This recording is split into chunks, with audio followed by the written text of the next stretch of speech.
Okay, this is going to be the first of I'm not sure how many since I have some problems with commitment, but I am going to try and do um, daily, at least I'm going to try to do daily journaling just as another girl that uh, I had been following on YouTube.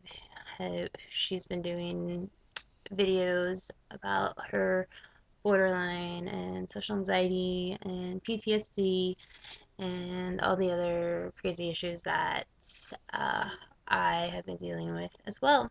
And um, being that I'm ADD, I think that doing video is a lot easier. Although I absolutely positively hate seeing myself on the screen, and I really do not like the fact that I'm going to be recording myself when I don't feel as if I look pretty, but that's a whole another issue, I guess, from borderlines, or low self-esteem, or take your pick of all the many illnesses that I have. But I just got back from the therapist, and uh, he, I think it was a very good session today. Um, I'm having a lot of issues because of being uh, terminated, being fired, and accepting that fact has been extremely difficult.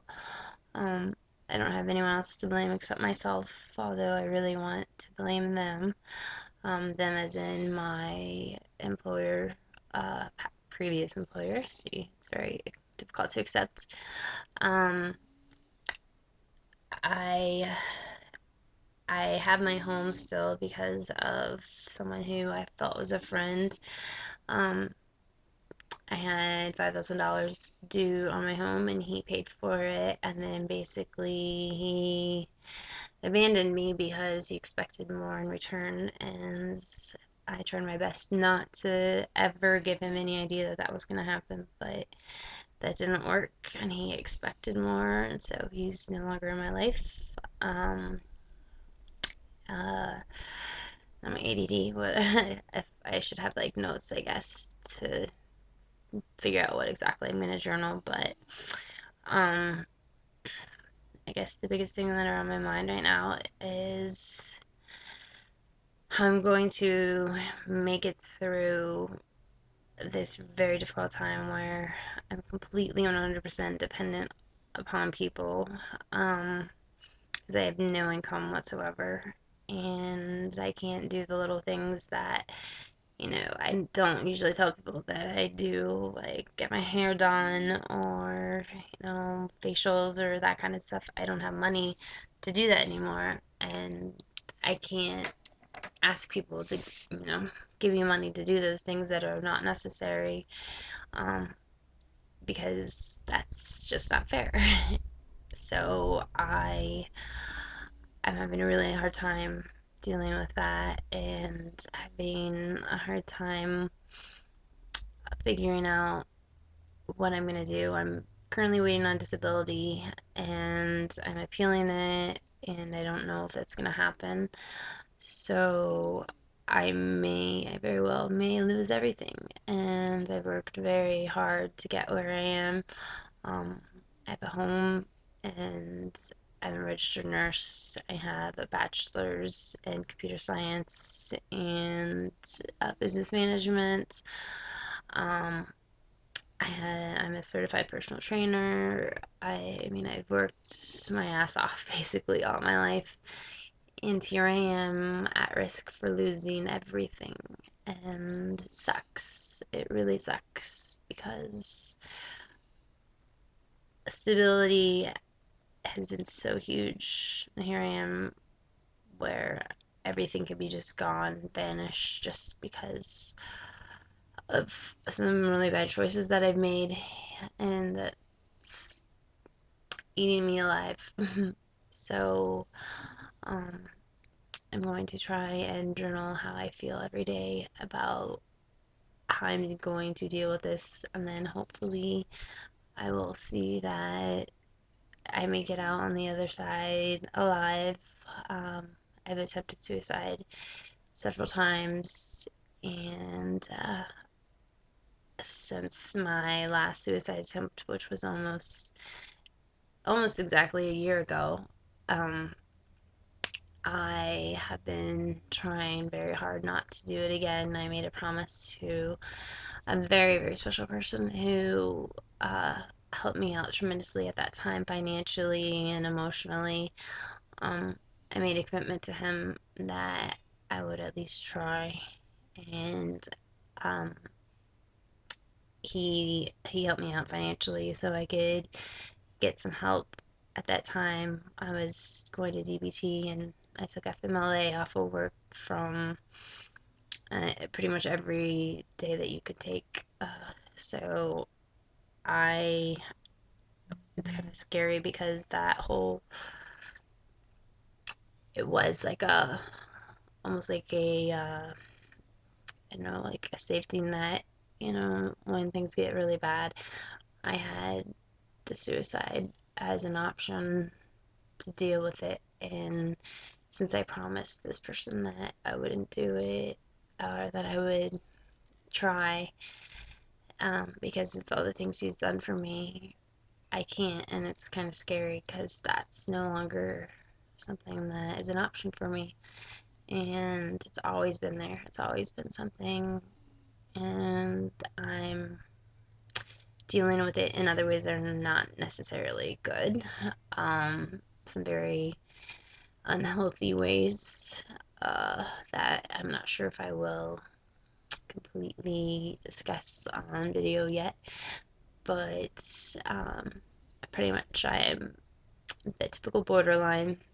Um, I have done a lot of things that I'm not proud of, very impulsive decisions, you know, pretty much everything. If you know borderlines, I'm very close to the textbook, and it really sucks. Especially being a psychiatric nurse when I was actually working, and I had borderlines as clients. Just knowing that they were borderline, it's very uh, tiresome, and they wear you out, and they were the ones that basically made your life hell. And I am actually one of them now, but I don't have a nurse coming out to my home, so I know I'm not making uh, my nurse's life hell. I'm not making my doctor's life hell. I see a therapist and a psychiatrist, but I don't think I'm making their lives hell. I just go in and tell them how shitty my life is. Uh, but I do know that I make the people around me suffer greatly, especially those who care about me, my family. They're constantly worried. I have pushed people away because that's what borderlines do. We push them away, and I don't even know I'm doing it really at the time, but I do it because, fear of abandonment, so we have to push them away first, and it's caused a lot of heartache and a lot of people to run away from me permanently. Thankfully, yesterday my father came by to see me, and he's been a huge part of my abandonment issues. Um, he abandoned me at the age of 7, and uh, as far as I know, and I'm pretty sure I have this story right, he agreed to let my stepfather adopt me, and so he could no longer pay child support, so he didn't have to pay child support. And so from the age of 7 to 14 or 15, I never got to see my father. And it was basically because of child support. So, my father coming to visit me yesterday meant a lot. And that's the same father I was talking about, because uh, I have pushed him away several times since then. He's tried to, when I was 15, he tried to start another relationship with me, and